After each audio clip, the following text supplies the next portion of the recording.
اب اس لائے عمل کی بنیاد پہ مذاکرات کا ایجنڈا تیار کیا جا رہا ہے۔ کس قدر تعاون اور لچک کی توقع آنے والے دنوں اور مہینوں میں کی جا سکتی ہے اور کیا ممکنہ روڈ بلاکس اب بھی سامنے کھڑے ہیں، اس بارے میں ہم بات کریں گے تجزیہ کار جہانگیر خٹک سے، جو نیو یارک سے اس وقت ہمارے ساتھ ہیں۔ خٹک صاحب، سب سے پہلے تو آپ یہ بتائیے کہ اس دستاویز کی آپ نے بھی وائس آف امریکہ کی رپورٹ پڑھی، کس حد تک آپ کو لگتا ہے کہ برابری کی سطح پہ ہی بات ہو رہی ہے، اب کسی کا پلڑا بھاری نہیں ہے؟ دیکھیے، پلڑا جو ہے وہ کمروں میں تو طے نہیں ہوتا، پلڑا تو کہیں اور طے ہوتا ہے، اور وہ میرا خیال ہے طے ہو چکا ہے۔ ہاں، البتہ یہ ضرور ہے کہ یہ پلڑا کسی کے حق میں بھی زیادہ ہو، افغانستان میں امن جو ہے وہ جب تک برابر نہیں ہوگا امن نہیں آ سکتا، لہٰذا یہ کوشش اسی کی جانب ہے جو بہت خوش آئند ہے۔ جہاں تک کہ مسائل کا تعلق ہے تو مجھے لگتا ہے کہ یہ روڈ بلاکس آتے رہیں گے، کیونکہ جب یہ بات چیت شروع ہوئی تھی تو وہ بنیادی طور پر جس مائنڈ سیٹ کے ساتھ شروع ہوئی تھی طالبان کی جانب سے، وہ اسلامک ایمریٹ آف افغانستان کو اپنی جانب سے ریپرزینٹ کر رہے تھے، دوسری جانب سے اسلامک ریپبلک آف افغانستان کی ٹیم بیٹھی ہے۔ آپ دیکھیے، اب بھی جب رپورٹنگ ہوتی ہے تو اسلامک ریپبلک آف افغانستان کی ٹیم کا ذکر ہوتا ہے، افغان گورنمنٹ کا ذکر نہیں ہوتا، کیونکہ یہ دو مختلف سوچوں کا نام ہے۔ کیونکہ افغان گورنمنٹ میں کوئی بھی ہو سکتا ہے، لیکن جو ریپبلک ہے وہ کانسٹیٹیوشن ہے، لہٰذا جس کو طالبان نہیں مانتے، اس لیے مجھے لگتا ہے کہ ڈفرینس تو وہاں پر سب سے بڑا نظر آ رہا ہے۔ لیکن جو خوشائند بات ہے جس پر کہ یہ توقع کی جا سکتی ہے کہ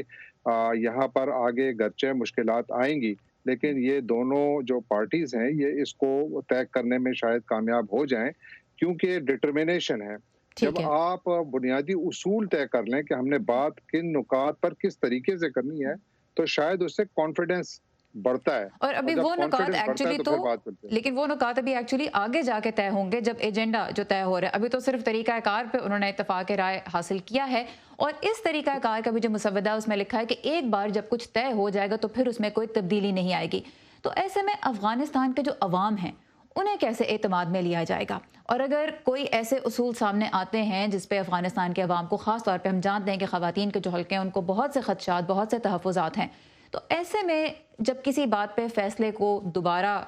کنسیڈر کرنے سے انکار پہلے ہی کر دیا گیا ہے، تو پھر عوام کو کیسے اعتماد میں لیا جائے گا؟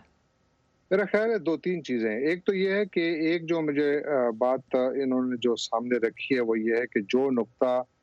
جس نقطے پر ایک دفعہ بحث ہو گئی اور وہ فائنل ہو گیا، اس پر دوبارہ بات نہیں ہوگی، بلکہ وہ ڈائریکٹ فائنل سیٹلمنٹ کا حصہ بن جائے گا،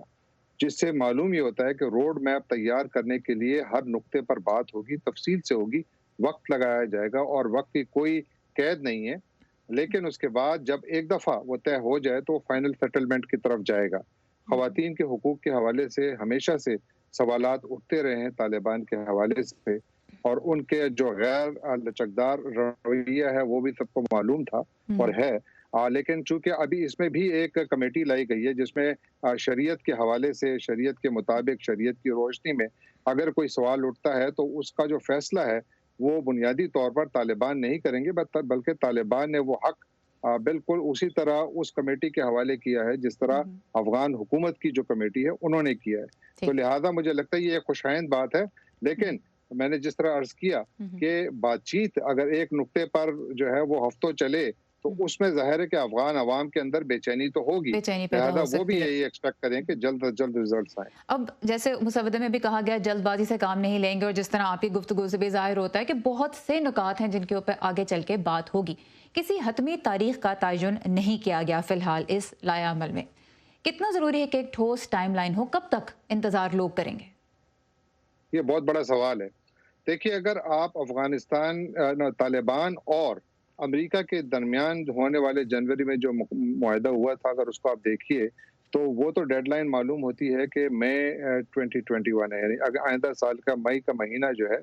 وہ ڈیڈ لائن ہے۔ وہاں اس وقت تک چاہیے کہ افغانستان میں جو بین الافغانی مذاکرات کے نتیجے میں کوئی ایک فیوچر پراپر روڈ میپ آنا چاہیے جس میں حکومتی اشتراک تھے، وہ آپس میں ایک نئی حکومت بنائیں اور افغانستان کو امن کی طرف لے جائیں۔ لیکن کیا ایسا ممکن ہے؟ کیونکہ ابھی تک تو وائلنس کا لیول ہی کم نہیں ہو پایا۔ آپ دیکھیں، نیٹو کی جانب سے بھی طالبان پر سخت تنقید کی گئی ہے، وہ بھی یہی کہہ رہے ہیں کہ اگرچہ ہم ان مذاکرات کے حق میں ہیں، لیکن جب تک کہ وائلنس لیول اس ہائی اتنا زیادہ ٹھیک ہوگا ہے۔ تو اس میں